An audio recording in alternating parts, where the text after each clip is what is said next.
Vamos conversar sobre o diabetes agora? Tem novidades sobre esse assunto no programa de hoje. Quem vai falar pra gente é a Lívia Marcela, que é endocrinologista. Tudo bem, doutora? Bem-vinda. Tudo bem? Tudo bem, jóia. Regiane? Temos cadeiras e mesas entre a gente aqui. Meu anjo. Eu fiquei bem chocada com o que eu li a respeito do que a gente vai falar agora. Afinal de contas, a gente vira e mexe, vê, inclusive, profissionais da saúde sendo entusiastas de novas possibilidades de emagrecimento, de dietas, e muitas vezes não sabendo o efeito que isso tem a longo prazo no nosso organismo. Muito se falou sobre jejum intermitente nos últimos tempos, Sim. e agora existe uma pesquisa que comprova que isso pode fazer mal. Eu acho que a principal coisa que quem quer fazer uma alimentação, uma dieta diferente, tem que conversar com o seu profissional de saúde, com quem acompanha.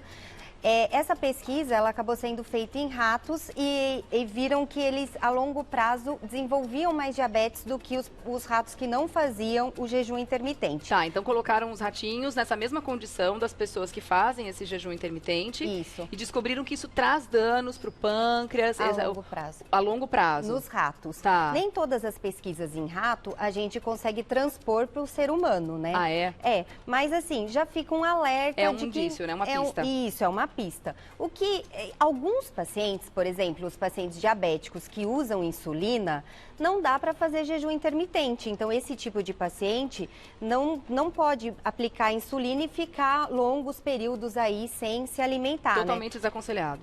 Totalmente, porque o que acontece? Tem muita chance de hipoglicemia. Então, assim, eu quero fazer jejum intermitente. Converse com o seu médico sobre isso, é a principal dica. Tá. Outra coisa. Vamos explicar o que é o jejum intermitente, para quem não Vamos. sabe? Então, assim, o jejum intermitente, é muito antigo, né? Mas não tem pesquisas populacionais a longo prazo sobre isso, porque, na verdade, é usado mais como na parte da religião, de fazer o jejum. Então, o paciente pode ficar 16, 18, até 20, 24 horas sem se alimentar. Uma coisa, alguns artigos médicos mostram que o jejum intermitente aumentou o índice de distúrbio alimentar. Então, por exemplo, bulimia, anorexia principalmente. Tá. Então, por isso, não é só o diabético, por isso que precisa do acompanhamento com o profissional Tem de uma saúde, questão psicológica também, Muito. né? Imagina, você vê Fica sem comida, dá mau humor, Isso. gente. Pelo menos pra mim, um mau humor terrível. Ia dar ruim, com certeza. Ia dar ruim. E aí, não ia funcionar pra mim, não. Então, a pessoa, assim, tem que conversar com o médico que acompanha, realmente, se ela tem condições ou não de fazer esse jejum, né? Tá. Então, precisa do acompanhamento. Tem uma outra situação que eu quero que você comente pra gente a respeito da diabulimia, Isso. né? Que isso acomete as pessoas que já têm diabetes, né? Isso. Então, a gente sabe, assim, que é importante a manutenção do peso para todo paciente diabético. Isso daí é um dos pilares do tratamento do diabetes. Mas também é importante ter um psicológico bom, né? Então, a diabulimia seria o quê? São os pacientes que deixam de aplicar insulina para emagrecer. perder peso. Quer dizer, é o diabético, o paciente que está se vendo numa condição acima do peso, quer emagrecer e para de se tratar para isso. Para de se tratar, de aplicar insulina, porque aí o que acontece? O açúcar sobe muito, começa a consumir o corpo, é como se eu não soubesse que tenho diabetes e começa a comer as células, né? Porque é como se o corpo tivesse com fome. Porque uma das coisas que faz a gente suspeitar que tem diabetes, ao descobrir a doença, é o fato de estar perdendo peso. Isso, comer muito, muito e mesmo assim emagrecer, né? Então, um emagrecimento não saudável, nada Que tipo de saudável. consequências pode trazer para o organismo? O diabético consciente parar de tomar insulina? Ele pode ser levado à internação, coma hiperglicêmico, cetoacidose diabética, né? Coma hiperosmolar, que são, assim, potenciais riscos de morte mesmo para o paciente diabético. Então, parar de usar a insulina para emagrecer é totalmente desaconselhável. Isso daí é uma prática que vai fazer mal para você mesmo, né? Para a pessoa diabética que usa insulina. Isso está acontecendo muito entre os jovens, né? Isso. Com as redes sociais crescendo muito, aumentou muito o índice de distúrbios alimentares, anorexia, bulimia, porque de repente eu vejo aquela foto toda perfeita, né, Regiane? E eu quero ser aquilo. Mas será que que é bem natural aquilo mesmo, né? Não. A 99% das vezes não. Então, né? com certeza. E é bom que as pessoas tenham consciência disso, né, gente? Agora, é muito preocupante a gente ver uma condição como essa num momento em que a gente vê índices da doença tão preocupantes, né? Isso. O diabetes não para de aumentar, Isso. e isso em todas as camadas da população, independente da idade. Independente da idade. Antes, o diabetes tipo 2, ele era exclusivo de adultos. Hoje, tem muita criança com diabetes tipo 2. Por quê? Porque as crianças estão obesas. Então, junto com o aumento do diabetes, tem um aumento da obesidade muito grande na população. Tá. Então, assim, a criança brincar, a criança não ficar só no celular, né, no tablet, é muito importante e isso contribui para diminuir o risco de Sedentarismo e diabetes. alimentação, a gente pode dizer que é esse combo principalmente na infância. Principalmente, com certeza. A história familiar, por exemplo, meu pai é diabético, é muito importante. É forte, né? Mas não na infância, né? Aí já a partir dos 45 anos. Tá. Eu vou deixar aberto o nosso canal aqui, através do @Revista da Cidade, para que você também faça contato com a gente. Já tem uma foto aqui da doutora Lívia, para você mandar sua pergunta. Tem alguma dúvida sobre o diabetes? Aproveite, tá? Então, depois desse alerta, eu quero que você me fale aqui sobre as novidades. Você trouxe Vamos falar primeiro... alguns procedimentos para manutenção, né, da vida do diabético, né? Isso. Então, a gente sabe que o diabético, ele usa insulina regular, né? Que é aquela rápida. Alguns pacientes que são insulinizados.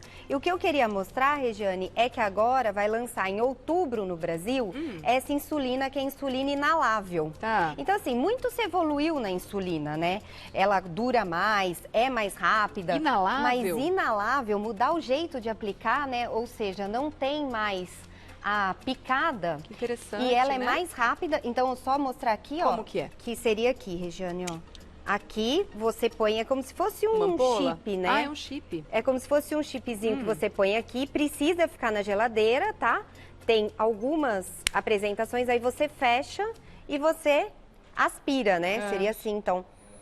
Aspirei, não foi liberada ainda para criança, menores de 18 anos, não tá, para quem fuma, precisa de uma avaliação do pneumo ou para quem tem alguma doença respiratória, tá? Mas assim, é um marco, né, que vai com certeza melhorar para os pacientes que usam insulina regular ou ultra rápida. Ela é mais rápida Mais do rápida que a a ultra absorção? rápida.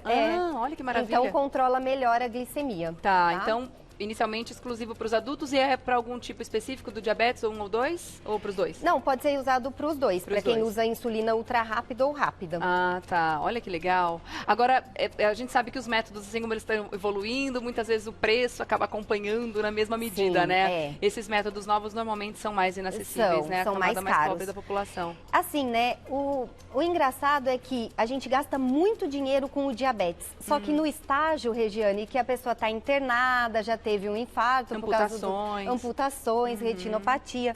A gente no Brasil não se gasta tanto dinheiro com acesso à população, né, aos medicamentos, que iria prevenir tudo isso, né? Dá uma qualidade de vida muito melhor para aquele paciente e não vai deixar que ele chegue na ponta, né? Nesse Isso. extremo que você está comentando. Com certeza. É um dinheiro mal investido. Mais um, né? Mais um dinheiro mal investido. Falando nisso, eu queria até comentar aqui alguns dados que deixam a gente muito preocupada, né, com a nossa qualidade de vida. Eu acho que é bom que a gente traga esse tipo de assunto, principalmente de uma doença que tem tudo a ver com a forma como a gente vive, né?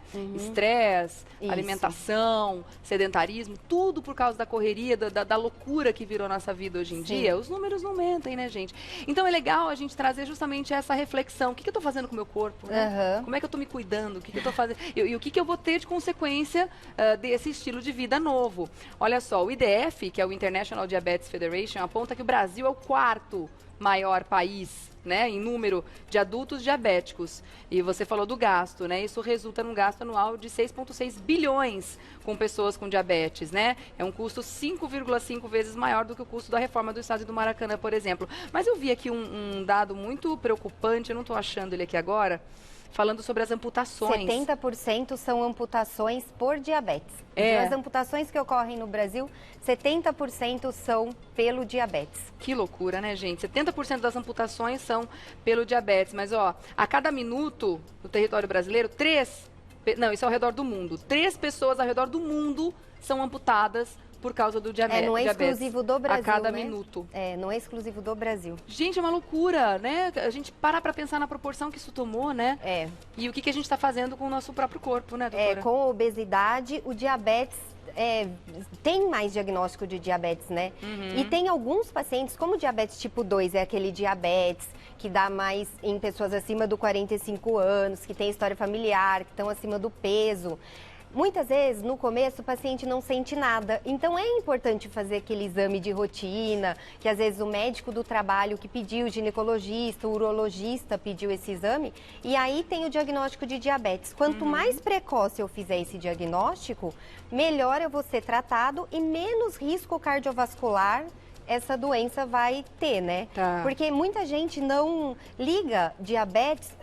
Quando a gente fala de diabetes, as pessoas pensam assim, meu olho, meu rim, mas meu coração também é importante.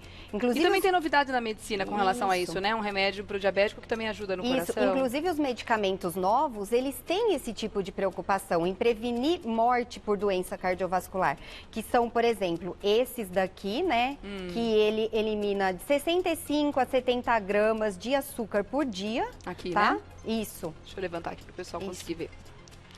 Ele elimina de 75 a 65 gramas de açúcar por dia e no estudo deles, grande que eles fizeram, diminui muito a morte por doença cardiovascular. Ajuda a emagrecer, né? Então, quando como no começo a gente falou desses distúrbios, porque a pessoa quer emagrecer, a gente entende que a pessoa quer emagrecer, que a questão né? estética é sempre importante, né?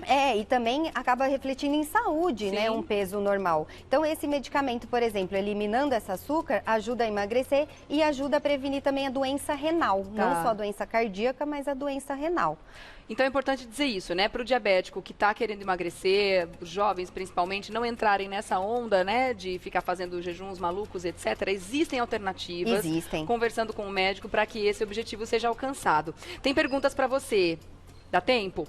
Só uma perguntinha aqui. A Ingrid Vieira, por exemplo, ela tem a cicatrização muito demorada. Ela tem a mãe diabética. Ela tem chances de desenvolver o diabetes? Tem chance sim, Ingrid. Faça o exame, tá? Pode pedir para o médico do posto perto da sua casa, médico do seu trabalho, ele já sabe. Normalmente é uma glicemia de jejum, uma hemoglobina glicada, que vê os 3 últimos meses do diabetes. Então, assim, é importante você fazer esse diagnóstico. Quanto antes, melhor, que a gente vai conseguir tratar melhor. A Rita está querendo saber o seguinte, o diabético que não faz uso da insulina pode fazer dieta low carb? O meu marido tem glicemia em 150 e toma esse cara aqui que eu não posso falar. Sim. Então, Rita, né? Rita, olha, o primeiro conselho, ele tem que conversar com o médico dele, né? A gente não vai dar orientação específica, mas a dieta low carb, agora em 2019, foi a dieta melhor para o diabético. Então, assim, a sociedade brasileira está preconizando a dieta low carb agora. Então, a gente acaba diminuindo o número de carboidratos, mas não retirando o carboidrato da dieta. O carboidrato simples tem sim que ser retirado, né? A gente tem que lembrar dos integrais, são sempre importantes. É melhor, né? O integral, é melhor o grão inteiro, né? Mas assim, a low carb, ela diminui ela diminui um pouco a porção mesmo do integral, ajuda o paciente a perder peso, aumenta um pouquinho a proteína, porque o que a gente começou a aprender? Que esse paciente também ele não está comendo tanta proteína. E a proteína é importante para a formação de músculo. E o músculo, ele absorve açúcar, a glicose, independente da insulina. Então a gente está aprendendo musculação, bom exercício, a gente está aprendendo cada vez mais, né? Estamos aprendendo mesmo, né? Estudando cada vez mais. Última pergunta aqui do Fernando. E se uma pessoa toma os remédios de diabetes para emagrecer, pode causar algum mal? Fernando, assim, tem um medicamento, eu vou falar o sal dele, o liraglutida, ele foi liberado para emagrecimento, tá? Então, no começo, o estudo foi feito com pacientes diabéticos, depois saiu numa revista médica muito importante, New England, e esse medicamento foi liberado para emagrecimento. Esse medicamento, ele tem um estudo de 10 mil pacientes com alto risco cardiovascular, ou seja, já tiveram infarto, e eles tiveram menos evento. Então, assim, é seguro, mas você tem que conversar com o seu médico. Então sempre falando com o médico, né? Claro. Diga, pode falar. Só queria mostrar esse novo para os pacientes que usam insulina, às vezes, Regiane, a pessoa tem que aplicar 5 vezes ao dia. Ah, esse é aquele que mora com a gente? Esse não é aquele que eu mostrei da outra vez, é um novo. Ah, é um novo. É, porque aquele que eu mostrei é de medir, que a gente pode medir, né? Foi esse daqui, que passava Ele aqui e escaneia a glicose. Sim. Esse daqui, o que que acontece? Ele tem essa agulha. Tô mostrando. Bem fininha. Isso. Você retira esse plástico, né? Retira o plástico aqui. Aí você arma ele e você pode aplicar na região da barriga. Eu vou colocar no braço aqui para melhor visualização. E aplica. Você aplicou, ele fica do tamanho de uma moeda de R$1 e você pode fazer todas as aplicações da insulina por 3 dias. Olha! Aqui. Que então, prático. assim, é o que você falou mesmo, Regiane, nada é barato, tá? Mas só que para o paciente ou para criança que tem que aplicar muitas vezes insulina Dá uma qualidade por de dia, vida, né? É isso. É, tá certo. Eu só queria falar. Ah, muito bom. Obrigada mais uma Obrigada, vez por viu, trazer também Regiane? as novidades, Obrigada. Lívia. Até uma Obrigada. próxima, viu? Então, Obrigada. Lívia Marcela, endocrinologista, obrigada mais uma vez Obrigada pela a você. presença. E com certeza nos veremos no futuro próximo aqui no Revista também. Agora...